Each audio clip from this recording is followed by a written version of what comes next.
नमस्कार दोस्तों, आप सभी का हमारे YouTube चैनल राउंड ट्रिक 2.0 में स्वागत है। आज मैं आपके लिए गणित के बेहतरीन क्वेश्चन लेकर के आया हूं और मैं सभी वीडियोस पार्ट वाइज बना रहा हूं जिससे कि आपको शुरुआत से पढ़ने में कोई दिक्कत ना हो। तो चलिए स्टार्ट करते हैं। पहला प्रश्न है 1/9 डिवाइडेड बाई 1/9 का 1/9 इंटू 1/9 प्लस 1/9 का मान क्या होगा। अब ये जो पूरा समीकरण है ना, बोर्ड मास के थ्रू हल होगा। बोर्ड मास का नियम अगर आपको नहीं आता है तो आप नहीं कर पाओगे, अगर आता है तो कर लोगे। मैंने इसी चैनल पर बोर्ड मास का वीडियो अपलोड कर दिया है, अगर आपने नहीं देखा है तो देख लीजिएगा। चलिए, 1/9 है तो मैं 1/में सबसे पहले 9 लिखूंगा, क्योंकि हम करते क्या है, सबसे पहले ब्रैकेट को हल करते हैं। तो स्टेप बाय स्टेप चलेंगे, कोई दिक्कत ना हो। डिवाइड में 1/9 है, का मतलब होता है मल्टीप्लाई, ऑफ का मतलब मल्टीप्लाई होता है, तो मैंने मल्टीप्लाई ले लिया 1/9। अब ये ब्रैकेट है, बाहर है 1/9 प्लस 1/9, यही तो है। चलिए, इसी को हमें हल करना है। सबसे पहले इसको जब आप हल करोगे तो क्या हो जाएगा, बोर्ड मास के अकॉर्डिंग हल करना है हमें। तो बोर्ड मास के अकॉर्डिंग जब मैं हल करूंगा तो इन दोनों का देखो मल्टीप्लाई हो जाएगा, 9 निम 81, और एक का मल्टीप्लाई 1 से होगा तो 1 ही रहेगा। तो देखिए ये 1/9 हो जाएगा, ठीक है। डिवाइड ऊपर 1, 9 में 81 हो गया ये, ठीक है, 81 हो गया ना। मल्टीप्लाई 1/9 प्लस 1/9, ये हो गया। चलिए, अब ये 1/9 है। डिवाइड की संख्या को जब आप मल्टीप्लाई में चेंज करते हो तो संख्या पलट जाती है, यानी कि 81 ऊपर चला जाएगा, 1 नीचे आ जाएगा। इंटू 1/9 प्लस 1/9, यही तो है। चलिए, अब इसको आप कटा लीजिए, 9 में 81 कट जाएगा और ये 9 से ये 9 कट जाएगा, कट गया ना। तो देखिए आपके पास बचा क्या है उसे देखिए, 1 का मल्टीप्लाई 1 से होगा तो 1 ही रहेगा, तो इधर तो बचा आपके पास 1 प्लस 1/9, यही तो बचा। अब 9 का मल्टीप्लाई 1 से करोगे तो 9 1 कम 9, 9 में जोड़ देंगे 1 तो ये हो जाएगा 10/9। तो आपके प्रश्न का जो सही जवाब हो जाएगा वो 10/9 हो जाएगा। देखिए किस ऑप्शन में है, 10/9 सी ऑप्शन में है। यह प्रश्न का बिल्कुल सही जवाब है। तो बोर्ड मास आपको अगर नहीं आता है तो यह सीखना जरूरी है। वीडियो अपलोड कर दिया है मैंने बना करके, जरूर देख लीजिएगा। अब देखते हैं अगला प्रश्न। अगला प्रश्न है, एक व्यक्ति एक वस्तु को 30% लाभ पर बेचता है। यदि उसके बिक्री मूल्य को 60 रुपए कम कर दिया जाता है तो 10% की हानि होती है। तो आरंभिक मूल्य क्या है। बहुत अच्छा सवाल है, बेहतरीन क्वेश्चन। चलिए, यहां पे जब आप देखोगे ना, कोई भी वस्तु अपने आप में 100% की होती है, यह बात आपको अच्छे से मालूम होगी। अब हम किसी चीज को 30% के लाभ पर बेच रहे हैं, तो 100 की चीज पर 30% का लाभ कब होगा, जब हम 130% में बेचेंगे। भाई 100 की चीज को 130% में बेचेंगे तभी तो 30 का लाभ है। फिर बाद में क्या हो रहा है, मैं 10% की हानि हो रही है। अब मैं 100 की चीज को 90% में बेचूंगा तो 10 की हानि होगी। तो पहले बेच रहा था 130 में, अब बेच रहा हूं 90 में, तो प्रतिशत में मुझे कितने का नुकसान हो रहा है, 40% का। 40% का, रुपए में कितने का नुकसान हो रहा है, 60 रुपए कम दिया जा रहा है, यानी कि 60 रुपए का नुकसान है। तो 40% की वैल्यू 60 रुपया है, 40% की वैल्यू 60 रुपया है। तो मुझसे पूछा है आरंभिक मूल्य क्या है, आरंभिक मूल्य पूछ रहा है मुझसे, ठीक है। आरंभिक मूल्य, एक व्यक्ति उसको 30% के लाभ पे बेच रहा था, मतलब 130 में बेच रहा था, तो मुझसे पूछ रहा है 130% का मान।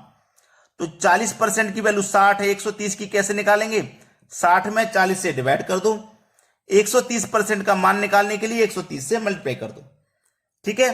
चलिए कटा दीजिए, 0 से यहां 0 कट जाएगा, ये 2 से कट जाएगा 2 बार में, 2 से कट जाएगा ये 3 बार में, ठीक है।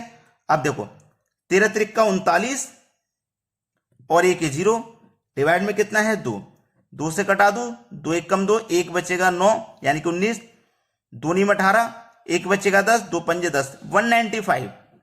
आरंभिक मूल्य क्या होगा, आरंभिक बिक्री मूल्य 195 हो जाएगा, यानी कि सी ऑप्शन प्रश्न का बिल्कुल सही जवाब है। अब देखते हैं अगला प्रश्न। अगला प्रश्न है, लड़कियों की संख्या का 2/5 लड़कों की संख्या के 3/5 के बराबर है। लड़कियों की संख्या का, लड़की मतलब गर्ल, गर्ल की संख्या का मतलब मल्टीप्लाई 2/5, ठीक है। लड़कों की संख्या, लड़के मतलब बॉय, बॉय की संख्या का मतलब मल्टीप्लाई 3/5, 3/5 के क्या है, बराबर है, बराबर है तो बराबर का साइन लगा लीजिए, यहां तक किसी कोई दिक्कत नहीं। अब देखो इधर क्या है आपका गर्ल, जब मैं बॉय को इधर लेके आऊंगा तो गर्ल के बटे में बॉय हो जाएगा, ठीक है, बराबर। अब इधर देखो जब बॉय इधर आ गया तो इधर बचा क्या आपका 3/5 बचा। अब मैं 2/5 को बराबर के इधर लेके जाऊंगा तो पलट जाएगा, यानी कि 5 ऊपर चला जाएगा, 2 नीचे आ जाएगा, ठीक है। अब देखो 3×5 = 15, 5 दूनी का 10, यानी कि गर्ल की वैल्यू कितनी है 15, बॉय की वैल्यू कितनी है 10। तो ये हो गया गर्ल और ये हो गया बॉय, दोनों का अनुपात पूछा है ना, गर्ल यानी कि लड़कियों तथा लड़कों का अनुपात। तो लड़की कितनी है 15 और लड़के कितने हैं 10, इनका अनुपात पूछा। तो 5×3 = 15, 5 दूनी का 10, यानी कि 3:2 हो जाएगा। देखिए किस ऑप्शन में है, 3:2 बी ऑप्शन में है, ये आपका सही जवाब है। आपको इसमें सबसे जरूरी बात याद रखने वाली क्या है वो मैं बता देता हूं कि पहले लड़की दिया गया है तो पहले लड़की लिखना है, बाद में लड़का दिया गया है तो लड़का। अगर आप ऐसा करोगे कि लड़का बाद में दिया गया है लेकिन आपने पहले लिख दिया और लड़की को बाद में, तो अनुपात बदल जाएगा जिससे कि गलत आंसर आ जाएगा। समझ में आया ना। चलिए अब देखेंगे अगला प्रश्न। अगला प्रश्न है, एक संख्या में 2 अंक हैं जिसका योग 9 है। तो पहले देखो कौन सी संख्या है जिनका योग 9 है। 7 और 2 9, 4 और 5 9, 6 और 3 9, 3 और 6 9।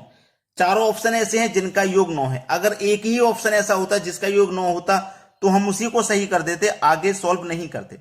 अब बोला यदि संख्या में 27 जोड़ा जाता है तो इसके अंक परस्पर बदल जाते हैं, यानी कि इनमें इनके योग में, ठीक है, हम क्या करेंगे 27 को जोड़ेंगे तो अंक जो है वो परस्पर बदल जाएंगे, उसने ये बोला है अंक परस्पर बदल जाएंगे, तो वो संख्या ज्ञात कीजिए। चलो पहला ऑप्शन ले लेते हैं, ठीक है।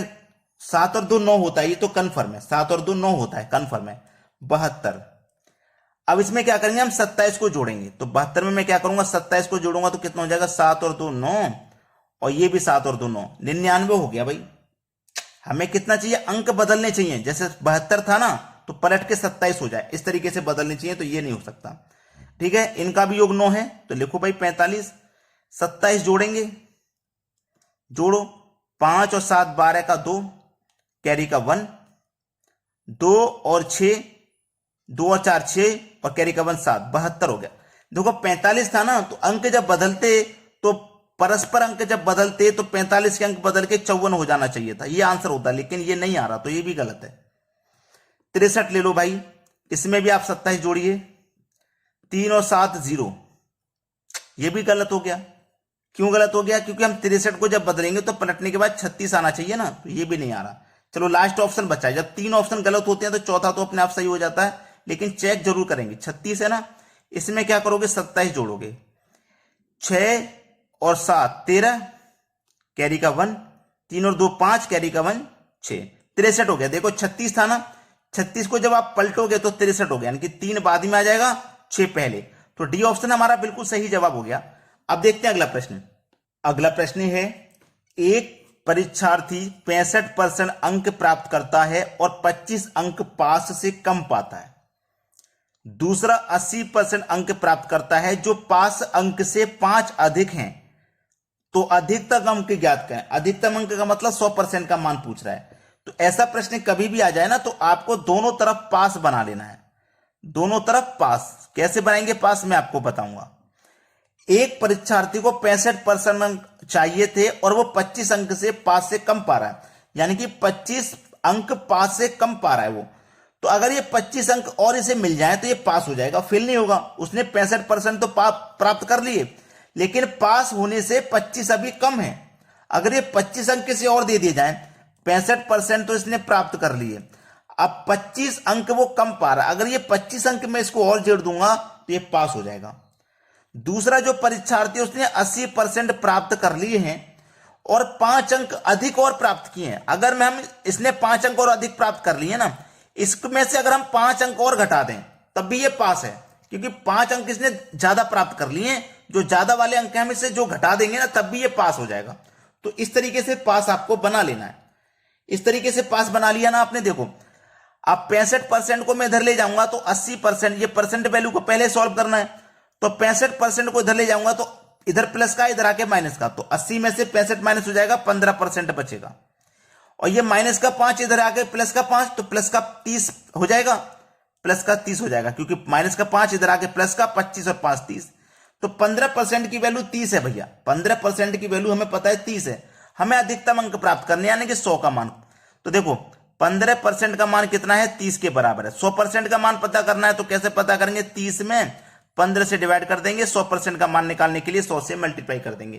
तो देखो 15 दूने का 30, 2 का मल्टीप्लाई 100 से कर दो, तो 200 आपके प्रश्न का सही जवाब है, पहला ऑप्शन। क्लियर हुआ ना सभी को?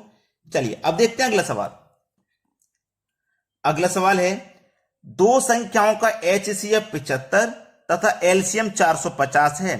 यदि पहली संख्या में 3 से भाग दिया जाता है तो भागफल 75 आता है। दूसरी संख्या क्या है? देखो पहले हमें यहां पे संख्याएं पता लगानी पड़ेंगी। बोला है 3 से भाग दिया जाए, 3 से भाग दिया जाए इस संख्या में। कौन सी संख्या है? यदि पहली संख्या में, यह संख्या जो पहली है, 3 से जब हम पहली संख्या में भाग देंगे ना तो भागफल 75 आता है, भागफल 75 आता है। तो यह संख्या कौन सी होती है? यह संख्या कौन सी होती है? इन दोनों का मल्टीप्लाई ही तो यह संख्या, तो 25 त्रिका 225। तो ये जो संख्या है ना वो 225 है, ठीक है, 225 पहली संख्या 225 है। अब एक फॉर्मूला आपने पहले पढ़ा होगा, पहली संख्या गुने दूसरी संख्या बराबर LCM इंटू HCF। ये फॉर्मूला आपने जरूर पढ़ा होगा कहीं ना कहीं, ठीक है, LCM इंटू HCF। अब इस फॉर्मूले से आप आसानी से ये प्रश्न बना लोगे, क्योंकि पहली संख्या आपको मालूम है 225 है, दूसरी संख्या निकालनी है, LCM पता है 450 है, HCF भी पता है 75 है। अब 75 से 225 3 बार में कट जाएगा, और 3 से कटा लो भैया 15 बार में 45 गया, 1 है 0। तो जो दूसरी संख्या है वो 150 हो जाएगी। सी ऑप्शन प्रश्न का बिल्कुल सही जवाब है। अगर आपने लाइक नहीं किया वीडियो को अभी तक तो लाइक कर दो, और शेयर नहीं किया तो भैया शेयर कर दो। ठीक है दोस्तों, धन्यवाद।